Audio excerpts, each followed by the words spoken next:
ನೀನ್ ಬಂದಿರೋ ಉದ್ದೇಶ ಚೆನ್ನಾಗಿ ಗೊತ್ತು ತಾನೆ? ಗೊತ್ತು. ಶಿವಗಾಮಿ ಕಟ್ಟಿರೋ ಸಾಮ್ರಾಜ್ಯನ ಮುಳುಗಿಸ್ಬೇಕು. ಶಿವಗಾಮಿ ಹೆಸರನ್ನ ನಿರ್ನಾಮ ಮಾಡಬೇಕು.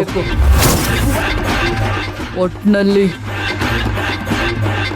ಶಿವಗಾಮಿ ವಂಶನ ನಿರ್ವಂಶ ಮಾಡಬೇಕು.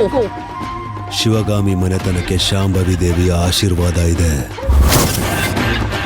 ಅಷ್ಟು ಸುಲಭವಾಗಿ ನಾನಾಗ್ಲಿ ನೀನಾಗ್ಲಿ ಅವ್ರನ್ನ ಮುಟ್ಟೋದಕ್ಕಾಗಲ್ಲ. ಆದ್ರೂ ಮುಟ್ಬೋದು. ನಮ್ಮ ಶಕ್ತಿ ಜೊತೆಗೆ ಯುಕ್ತಿನೂ ಉಪಯೋಗಿಸ್ಬೇಕಾಗತ್ತೆ.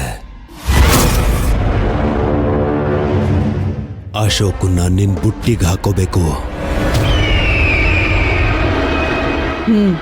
ಹಾಕೊಂತೀನಿ.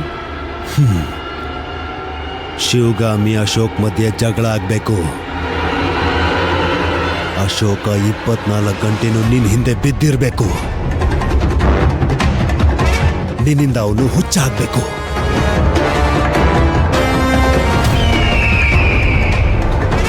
ಆಯ್ತು, ಆ ಕೆಲ್ಸನ ನಾನು ಅಚ್ಚುಕಟ್ಟಾಗಿ ಮಾಡ್ತೀನಿ.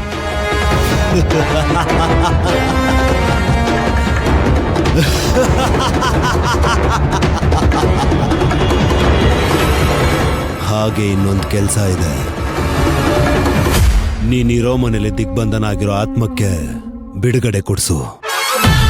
ಅದನ್ನ ನಾನು ಮಾಡ್ತೀನಿ. ನೀವೇನು ಯೋಚನೆ ಮಾಡಬೇಡಿ.